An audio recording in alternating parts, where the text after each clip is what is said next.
5M TV Sénégal. mbokk yi siifuru 5M TV Sénégal dal leen ak jàmm. Sénégal bu ñu la gisee ngay wax dëgg baa ngay wax nit yi dëgg di wax li nga xam ne mooy dëgg soo moytuwul lekk ñi sàkkal la pexe loolee nag moo dal ki nga xam daal moo di Cheikh Bara Ndiaye mi nga xam ne ñëpp ràññee nañ ko lool ci Sénégal muy def ay jàngat yu am solo foofee ci Walf TV ginnaaw bi nga xamee ne rek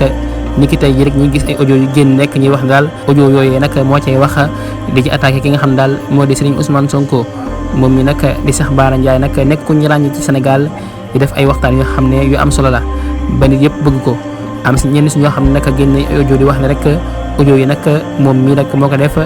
di wax Ousmane Sonko ay kàddu yu ñaaw loolu nag nekk loo xam ne ñu bëri gëmuñu ko parce que nag jamono ji jamono yi internet la jamono yu garaaw la lépp loo xam ne yaakaar nga ne mënta nekk rek mën naa nekk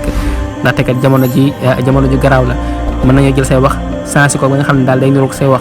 mën nañoo jël si jëmm def ko ba mu niroog si jëmm loolu nag jamono ji fi la toll parce que nag am na si ñoo xam ne moom